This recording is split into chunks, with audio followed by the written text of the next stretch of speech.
হরে কৃষ্ণ। জয় নৃসিংহদেব ভগবান। শ্রী নৃসিংহ প্রণাম।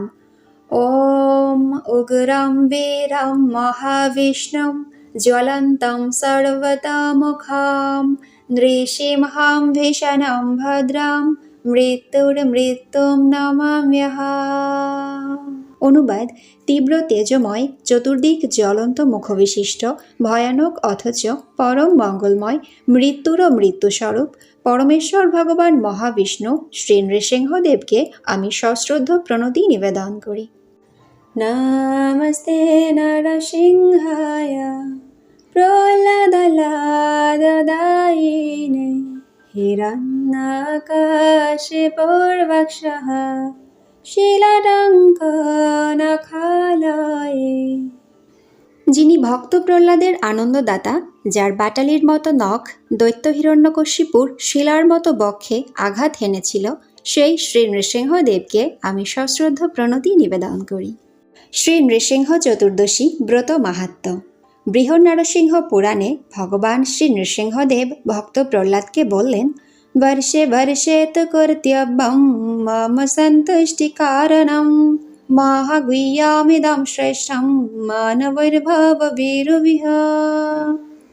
প্রতি বছর আমার সন্তুষ্টির উদ্দেশ্যে চতুর্দশী ব্রত কর্তব্য। জন্ম মৃত্যুময় সংসার ভয়ে ভীত মানুষ এই পরম গোপনীয় ও শ্রেষ্ঠ ব্রত পালন করবে। বৈশাখ মাসের শুক্লা চতুর্দশীতে শ্রী নৃসিংহদেব আবির্ভূত হয়েছিলেন, তাই এই তিথিতে ব্রত পালনপূর্বক তার পূজা ও উৎসব করতে হয়। শ্রী নৃসিংহদেব বললেন, আমার ব্রতদিন জেনেও যে ব্যক্তি লঙ্ঘন করে, চন্দ্র সূর্য যতদিন থাকবে ততদিন নরক যাতনা ভোগ করবে। যদিও আমার ভক্তরা এই ব্রত করে থাকে, তবুও প্রত্যেকের এই ব্রতে অধিকার আছে।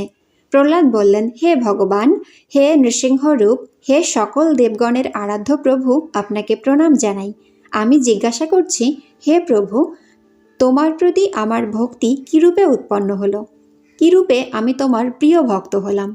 শ্রী নৃসিংহদেব বললেন, হে বুদ্ধিমান, একান্ত মনে শোনো। প্রাচীনকল্পে তুমি ব্রাহ্মণ ছিলে, কিন্তু বেদপাঠ করনি। তোমার নাম ছিল বসুদেব এবং তুমি ছিলে বেশ্যাসক্ত। তোমার কোনো সুকর্ম ছিল না, কেবল একটিমাত্র আমার ব্রত করেছিলে। সেই ব্রত প্রভাবে তোমার এরকম আমার প্রতি ভক্তি হয়েছে। প্রহ্লাদ বললেন, হে নৃসিংহ, হে অচ্যুত, হে প্রভু, আমি কার পুত্র হয়ে কি করতাম? বেশ্যাসক্ত অবস্থায় কিভাবে তোমার ব্রত করলাম, দয়া করে বল।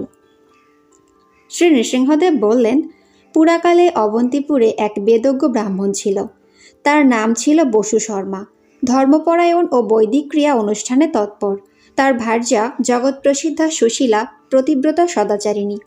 তাদের 5 পুত্র ছিল। 4 জন ছিল সদাচারী বিদ্বান পিতৃভক্ত, কিন্তু কনিষ্ঠ পুত্রটি ছিল অসদাচারী, সর্বদা বেশ্যাসক্ত, সুরাপায়ী। সেই কনিষ্ঠ পুত্রটি ছিলে তুমি। নিত্য বেশ্যাগৃহেই তুমি বসবাস করতে। এক বনমধ্যে তুমি ও সেই তোমার বান্ধবী বেড়াতে গিয়েছিলে। তোমরা মনে করেছিলে দিনটা বেশ ভালোই কাটবে, কিন্তু তোমাদের নিজেদের মধ্যে চরিত্র বিষয়ে বিশেষ রকমের কলহ বেঁধে যায়। তোমাদের মধ্যে মনোমালিন্যের কারণে মৌনভাবে তোমরা আলাদাভাবে একটি স্থানে এসে বসেছিলে। সেখানে তুমি অতি পুরানো ধ্বংসাবশেষ গৃহ নিদর্শনস্বরূপ কিছু ইট পাথর দেখেছিলে। সেই নির্জন স্থানে আলাদাভাবে উপবেশন করে তোমরা 2 জন ক্রন্দন করছিলে আপন আপনভাবে। সারাদিন তোমরা অনাহারী ছিলে, এমনকি জল পর্যন্ত পান করনি। সারা রাতও তোমরা জাগরিত ছিলে।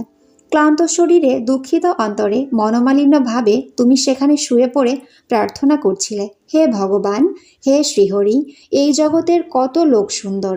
আমার মা বাবা কত সুন্দর ধর্মপ্রাণ, আমার ভাইয়েরা কত সুন্দর, তারা নিষ্ঠাবান, চরিত্রবান, কিন্তু আমি অধপতিত, আমি মহামন্দমতি, আমি চরিত্রহীন, পথের পাগলের চেয়েও অধম। হে ভগবান, ভালো লোকেরা তোমার শরণাগত, আমি মূর্খ, কারো শরণাগত নই, আমি অতি নিঃসঙ্গ, আমি বড় অসহায় অবস্থায় তোমার কাছে প্রার্থনা করছি, হে ভগবান, আমাকে বিশুদ্ধ জীবন দান করো।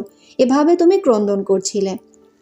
আর তোমার বান্ধবী, সেও একান্ত মনে প্রার্থনা করছিল, হে ভগবান, আমি সমাজের মধ্যে সবচেয়ে জঘন্য স্তরের জীব।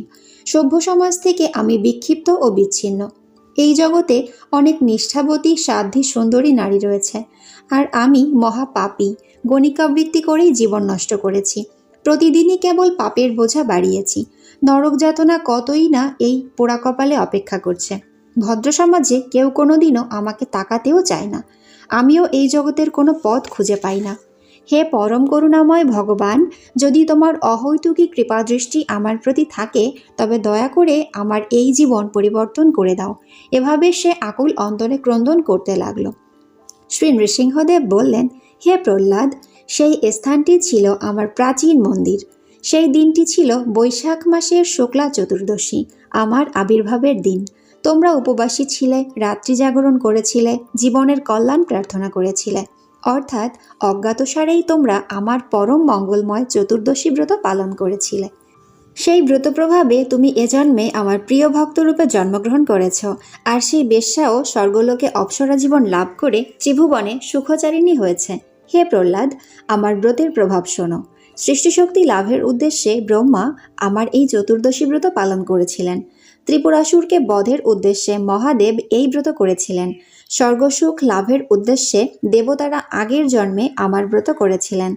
বেশ্যাও এই ব্রত প্রভাবে ত্রিলোকে সুখচারিণী হয়েছে। যে সমস্ত মানুষ আমার এই ব্রতশ্রেষ্ঠ পালন করবে, শতকোটি কল্পেও তাদের সংসারে পুনরাগমন নেই। আমার ব্রত প্রভাবে অপুত্রক ভক্তপুত্র লাভ করে, দরিদ্র ধনশালী হয়, তেজস্কামী তেজ লাভ করে, রাজ্যকামী রাজ্য পায়, আয়ুষ্কামী দীর্ঘায়ু লাভ করে। স্ত্রীলোকেরা আমার এই চতুর্দশী ব্রত পালন করলে ভাগ্যবতী হয়। এই ব্রত সৎপুত্রপ্রদ, অবৈধব্যকর ও পুত্রশোক বিনাশন, দিব্য সুখপ্রদ। স্ত্রী পুরুষ যারা এই উত্তম ব্রত পালন করে, তাদের আমি সুখ ও ভুক্তিমুক্তি ফল দান করি। হে প্রহ্লাদ, দুরাত্মাদের আমার ব্রত পালনে মতি হয় না, পাপকর্মেই সর্বদা তাদের মতি। হরে কৃষ্ণ।